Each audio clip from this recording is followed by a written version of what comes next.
Review time. Don't worry, darling. I'm excited to talk about this. Why? Came out this past weekend. Did not make a lot of money.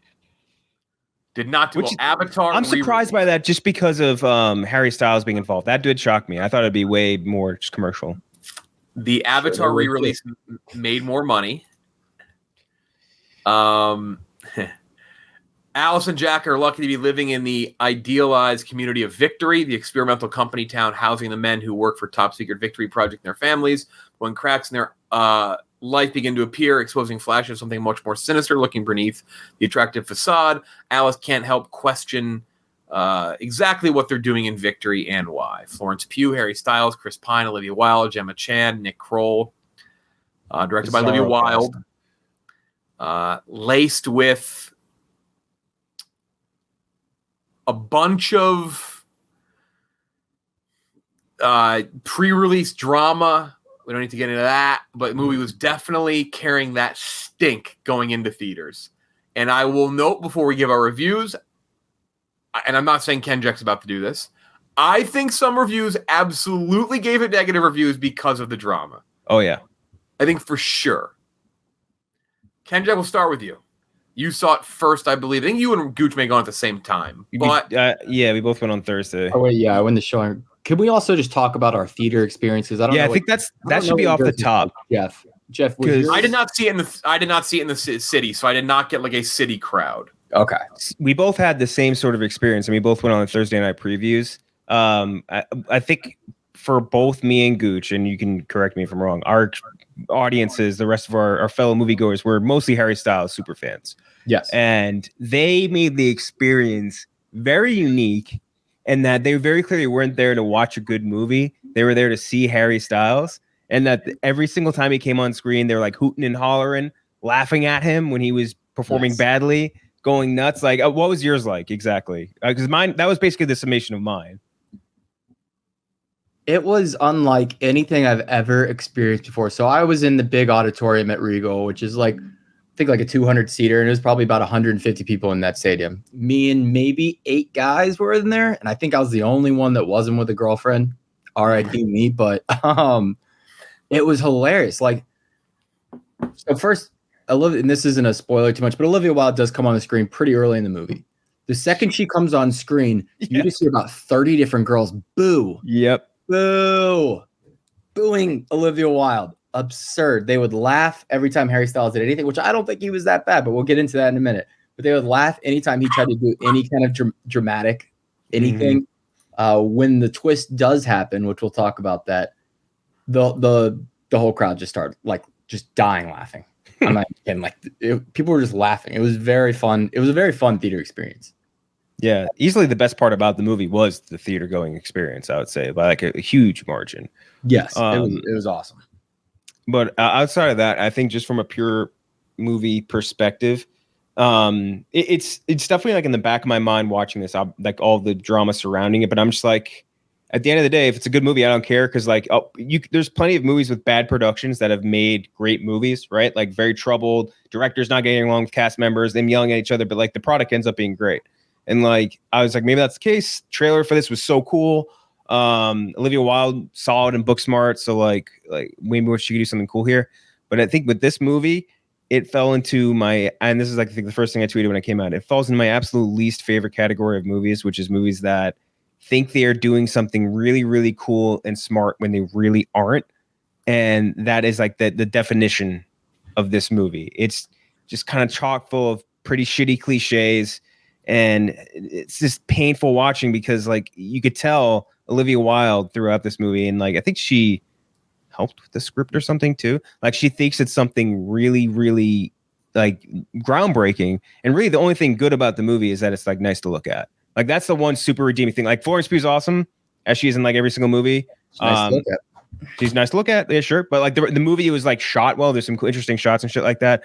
But I think there's some very big problems with Don't Worry, Darling, and I think it kind of stems a lot from the cast and the casting decisions made.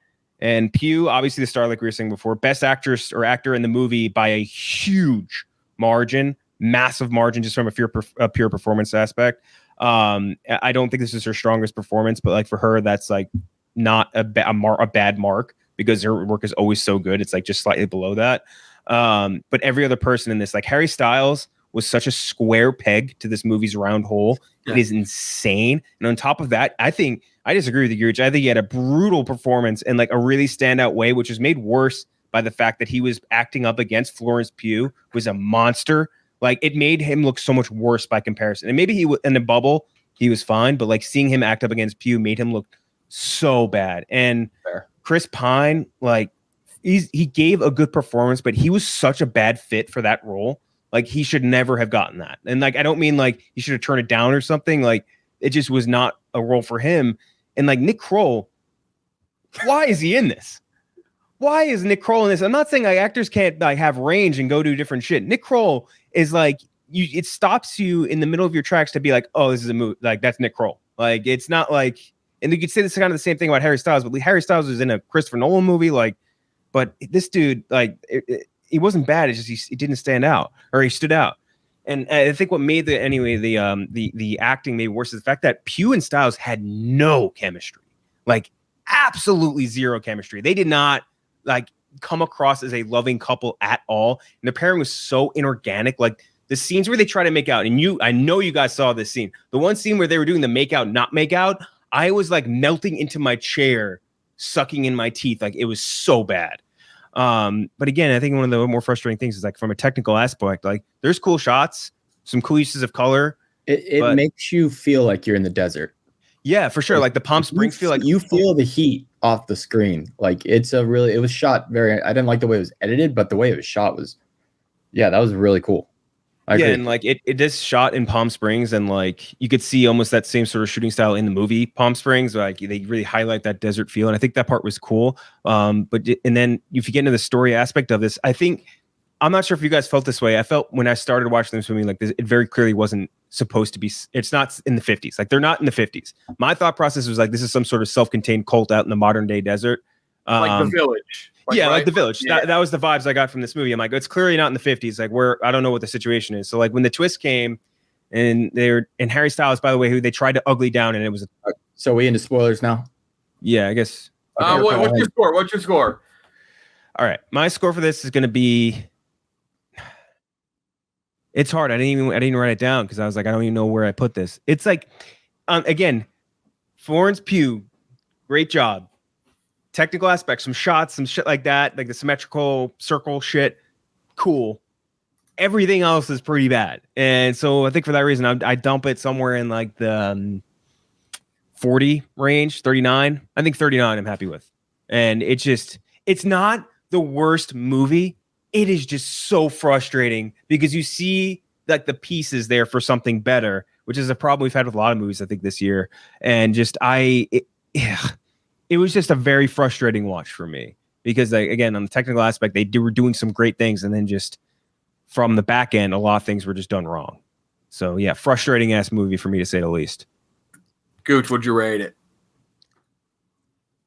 This movie felt like it was written and made by like a college sophomore at USC. Like the writing and the overall plot just really tanked this score for me because if that hadn't happened, I could look past some of the mediocre acting and like probably put in the 80s. But because of the twist and how much I really fucking hate that back 20 minutes, I'm going 65. Which is 20 points higher than King Jack, but I think there are a lot of merits here. There are parts where I was intrigued. I thought Chris Pine was better than what you gave him credit for, and I thought Harry Styles was fine. It's not that he was bad. He was just not a good fit for that cult leader. Like he wasn't the right actor for that. Yeah, I thought if he had just been given better dialogue to deliver. I thought the dialogue was so cheesy at times. Although when he did say "good girl," another audience reaction, literally half the girls in the theater just moaned, which was like I said, one of the most unique experiences I've ever had in a theater. 65 out of 100 for me. People wanted it. People want us to have different opinions, and so here we go. We have one. I think it's a very average movie. I don't hate this movie. I think the twist, which is all we're going to talk about in the next 10 seconds after I give you my score. The twist is the biggest thing to talk about. I don't think Harry Styles is very good. Didn't bother me. Didn't take me out of the movie. He qualifies as one of those things where it's like, I didn't like that. I'm just kind of forgetting about it, which I said this year about, what movie did I say that about? Where I said, I don't think it was very good, but Vengeance? I don't know. I'm going to have to. Oh, Elvis. Like, he wasn't Tom Hanks bad. He wasn't very good. No, not Tom Hanks bad. It didn't kill me. It didn't like take me out. I have movie a 72. I don't really hate this movie. That's the biggest difference Ken Jack and I have had in a movie in a very long time. I don't think it's anywhere close to that level. That's wild. It's 1997 of Romeo's plus Juliet. No, that's never going to be top. That won't be top. Because what about this movie puts us in the 70s for you? I'm very curious. I think Florence Pugh is fucking fantastic in it. I think if the twist for me feels too cheap, and I'll tell you what, if the twist had been like really fucking good, I'm with Gooch. I think this is like in the 80s for me. I don't know why. I think stylistically it's good. I enjoyed the build-up based of it. around that twist, though. It's all going towards that twist, and the twist isn't good. That is a structural flaw that you put up. I think the difference between the two of us. Okay, so let's. I think the difference between the two of us is the twist for me doesn't blow me away. It just does. It just kind of like flatlines out for me. It's like, okay, you really don't like it, right? I think I'd say that's the big difference, right? Like you really truly hated it. It just wasn't interesting, and it was unearned. Like it just didn't feel like they had done enough to misdirect you from that happening. So you know what I mean? I will put a caveat on my score and my feeling. And by the way, about as subtle as a brick to the face this entire movie. The subtlety of a literal brick to the face, like talking about gaslighting. Like you cannot do a worse job of trying to make that clearly your message.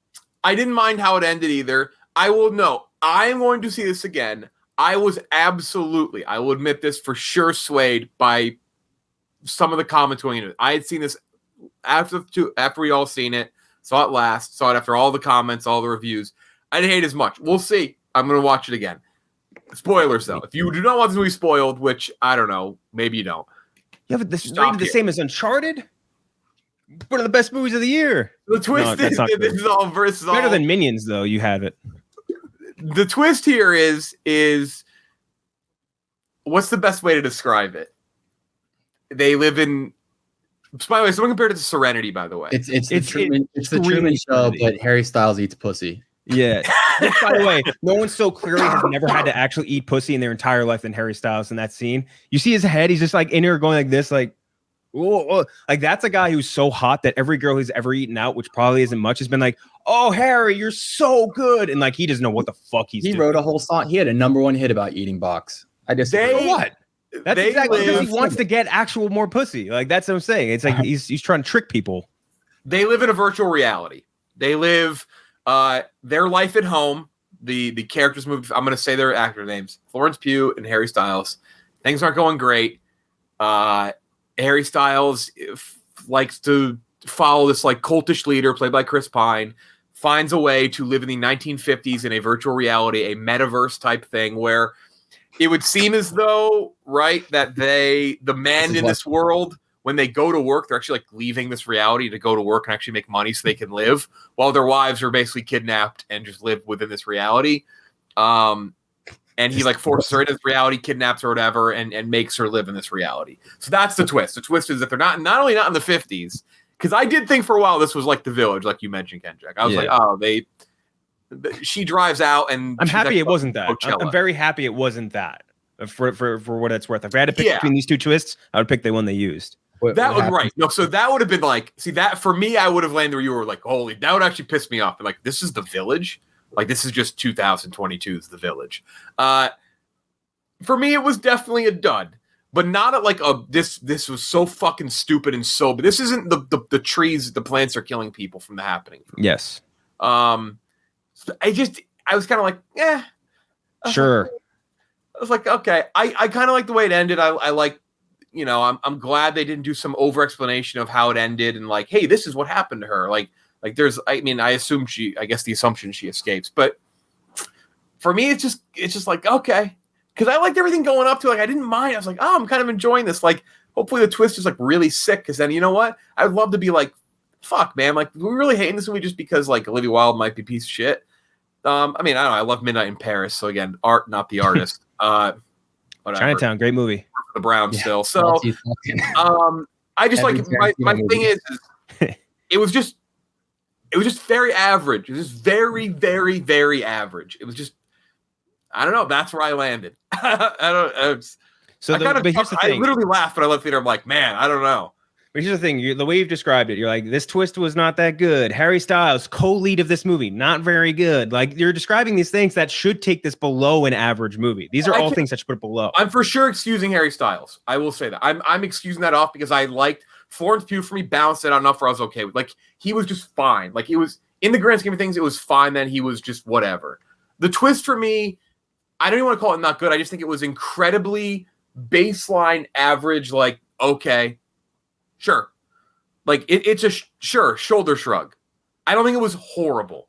That's for me why I have it higher. Because if I did think it was horrible, this goes way down. It just, I was thinking like, man, I really want to hate that, but I just can't. Like, I think for me it would be, and I'm not saying your hate of it is fake at all. So don't take that the wrong. I couldn't hate it. I thought about reasons to hate the twist. I just couldn't hate it. I don't know. I can't wrap my head around it. Genuine. I can tell your hate is genuine by the way you're describing it. We should hate this movie. He's at a 65. You're not that much further off from me, though, Goose. We should hate it because they paint podcasts as the villains. They also do that. That's true. Although he's a vodcaster, I guess. Although I guess we're also. What happens to a motherfucker when he listens to a podcast? Like, he's fucking incel Harry Styles. Great twist. Great twist. Right. I'm gonna read a message board now. Yeah, the accent thing. Heard of 4chan? The accent thing was at least a little bit explained. You know what I mean? Like, that kind of like, because that was in the trailers. I was like, what the fuck is happening here? Like, he is just British in the movie or whatever through that package. But it sounded like partially American through those parts where they're in the simulation or whatever. Can we talk about this? Oh, yeah. Okay, this dance scene, minus 50 points on the spot. That was 10 minutes long, dude. It's Chris Pine long. Look at that boy dance. Look at the boy dance. Him doing like the fucking Charleston for 10 minutes. My main problems in the movie, I think the twist, the story. I think a lot of story I liked. I think the twist was average for me. That kind of average. Again, when I say average, I'm in the 70s. I know some people grade and view things differently. The biggest thing for me, I do think this movie lost a lot of points for me. It needed to be a little shorter. Like, I do think that a conciser, more kind of like punchy movie, it could have been better. And I think more people would have excused maybe a very bland twist, or for some bad twist, if the movie had kind of punched a little more quicker. I don't even think it's like. I feel what's like the twist? What do you? Like, I think it's hard to be like this twist stinks. You know what I mean? I feel like you can't be like, oh, this twist stinks. It was a really shitty. It's like an M. Night bad twist. You know what I mean? Like, from like his more recent shit. It's like, it's not good, and it's bland. I think is like maybe a little bit above where I would put it. It's no good and unearned compared to like everything they had established in the movie. And you know, what's another thing we didn't even get a chance to mention? This movie had the fucking audacity to set itself up for a sequel with that Gemma Chan bit that didn't wrap up. They did that. You know they did that. You know the reason that she said, it's my turn now, like, and they didn't close that loop? They think they would get a sequel out of this. Either that or they just forgot. Either way, no good. Okay, Jack, I got that because the ending was changed from this movie off the original script, which was written by like Van Dyke's grandchildren or something. But Dick Van Dyke's. Is that why he did the fucking Charleston for 20 minutes? Maybe, I don't know. But the original ending had her like wake up in 2050 and then track down Harry Styles and like fight him and then fight like Gemma Chan's character, I think, like in 2050. And there was like a much longer ending. That would have been significantly worse. That would have tanked this if they tried to do that. I will say, I think if you don't watch a ton of movies, especially you don't watch a ton of sci-fi, you probably enjoy this movie a lot more than the average moviegoer because that twist wouldn't seem so predictable and so generic when we've seen it just so many fucking times now in the genre. Like, That twist has been done. Like, it just has been done, and it was very obvious what was happening. This is a good review that goes to kind of what you just said. This is also, if this had come out 15, 20 years ago, somebody said, "Don't worry, Darling" would have crushed if it had come out in the 1970s. Yeah, with the twist, they would have loved that. It's a very 2022 twist. This review, look, I like it more than you. I don't like it as much as this person. This blurb is great from Paula Prieto. A shattering blow to contemporary idolization. I love that. Like, this is knocking down the pillars of modern society and the way we think. There's nothing shattering about this at all. The funny thing is, cliche. No matter the level you like or dislike this on, the three of us all gravely below where we anticipated this movie being. I thought this was going to be one of the best of like this year. Like, especially after seeing that trailer too. That trailer was so goddamn good. I had such high hopes, man. Like, and again, even after all this drama around the movie happened and all that shit, my thought process was like, this could make the movie even better. Like, sometimes when look at some David O. Russell movies, like he's fucking like cursing out his actors on set, treating like shit, Kubrick and like all that shit. It could make good movies. Like that doesn't need to be something where like it tempers your expectations. But like, man, just so bland. And bland is a good way of putting it, which maybe by relative to our expectations of it hurts the score, at least in my brain, a little bit more. I don't think I let it or anything, but like, it just, what a letdown. I feel like even with your guys' scores, you can admit big letdown. I mean, I gave it a 72. I thought this was going to be in the 90s. Like, I thought this was going to be like one of the best movies of the year. So that is, I mean, that's a significant drop. We're like, we should actually do that. That'd be a fun task for, maybe we'll do it for next episode. Rest of the year, pre-rate what you think the movies will be for the rest of the year. That might be fun. I would have said 94, 95. Like, the trailers were incredible initially. Then it all unraveled. And Booksmart was good too. Like, the pieces were all there. Like, this should have been, and Florence Pugh in the lead. Like, man, dude, like, it makes me feel bad for her because she was like the just shining star of this movie, along with like some of the production value stuff. Because like the 50s shit did look cool as hell. Like, it all looked brand new. Like, that production value of it would look great. She was awesome in it, and just nothing else really materialized, which is just the most frustrating thing. But wait, so I need to know what you guys actually thought about the Gemma Chan shit at the end of it. Terrible. Were they setting up a sequel, or they just forget to close the loop? What do you mean? I took it as like she was like a part of the patriarchy, like is what the messaging the movie was trying to send. Like, she was like, what is it? Internalized misogyny. Like, I don't know the right words for it, but like she was continuing the machine, continuing the simulation, but she wanted to be in control now. So she killed him, says, "I'm taking over now," but has no further impact on this movie. But so I feel like they're setting up for a sequel, or they just didn't close that. I feel like it has to be one of those things. See, I think the movie was just trying to make a point. It was just, but that's not ambiguous. Even it doesn't feel ambiguous. It just feels like they fucked up. Like I said, I think the script was fucking terrible. Like, I think it would have been a lot better if you had someone come clean up the script and work on that ending. Like, there's something interesting. There is something interesting you could have done there. Like, there really is. And the messaging, I don't hate it. Like, it's just not subtle. It's a cool idea to explore, but it just executed terribly with that twist. Like, the plot just, Jesus Christ. It's like, what do you call it? Harry Styles wants a trad cath wife is like the whole idea of the movie, but like they could explore that world. And like, I think in a lot of things, like especially in thriller movies, like the idea of gaslighting or whatever, like that is always really cool when like, you know, the character's sane, but everyone thinks they're crazy, but you as an audience member don't know if they're actually going crazy. Like, maybe it's Shutter Island and he's the crazy one after all. Like, that idea is really cool.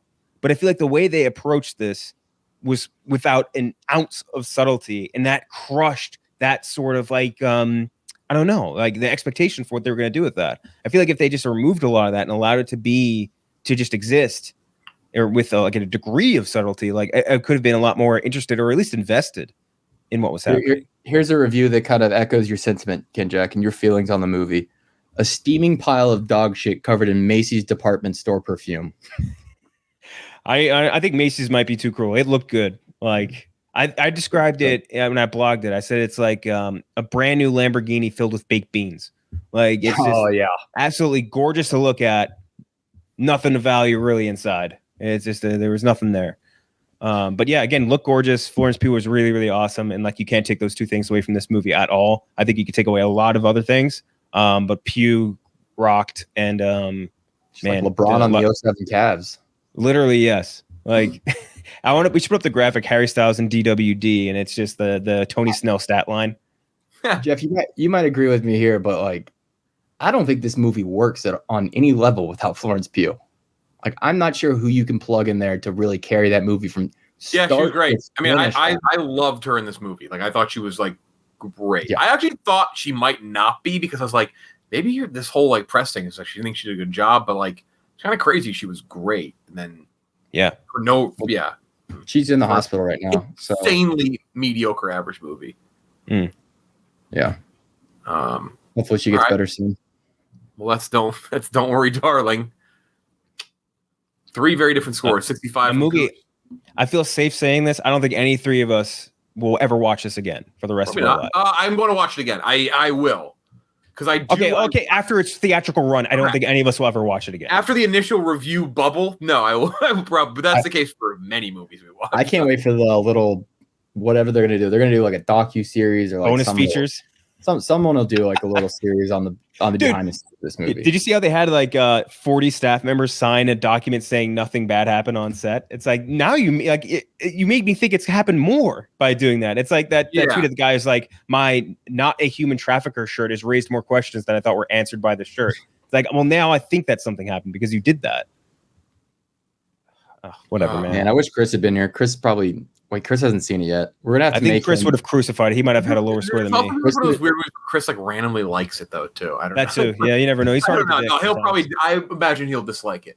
We'll see what he says. He's gonna give his thoughts on it next week. Next week, Pearl and The Woman King. Both so good, by the way. Again, different ways. The more we're gonna be upset when Mia Goth doesn't get nominated for anything. Yeah, man, that 9-minute take. Yeah, her monologue in that movie is fucking amazing acting. Unreal. Did that 7 times. Nailed it in 4. That's crazy. And then just quickly on the radar for movies coming out, 2022 movies. We are very close to Black Adam, by the way. I am amped for that. Did you see? He put up a picture, The Rock, where he's like, I never got to go on a walk with my dad, but here's me going on a walk with the actor that portrays my dad in Young Rocky. It was just like a little strange. I don't know. He's a weird dude, but that's kind of like the appeal of Rock.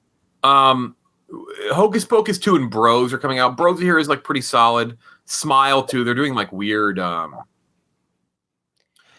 screener's been sitting in my library, and it's collecting dust. I don't think I'm going to wait until that comes to stream. Viral marketing. They're putting people smiling behind home plate at baseball games. Yeah, that was kind of cool. I like that. Hocus Pocus 2, I just don't care enough about to make it the main review. We'll talk about it briefly.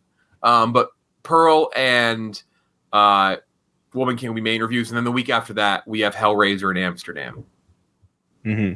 Oh, and then Halloween Ends. Oh, I am criminally excited for Halloween Ends because I can't imagine how dumb it's going to be. Like if that movie, I want Halloween Ends to have like the stinkiest ending to that franchise. I am so excited for that movie. How they're going to explain away Mike Myers, but only for him to come back in like 10 years. There's no way he dies. There's not a chance. I can't decide if I want him to die or not die because I don't know which one will make me more angry. Mm-hmm. I feel like if they kill him in a way that's so unsatisfying, I'm going to be like, what the fuck? But then if he stays alive, I also might be like, why is he alive? So, yeah. Yeah. Verbal meme Mike Myers holding Mike Myers. Why won't you die? Jesus. Man. All right. That's it. For Ken, Jack, and Gooch, I'm Jeff D. Lowe. We'll talk to you next time.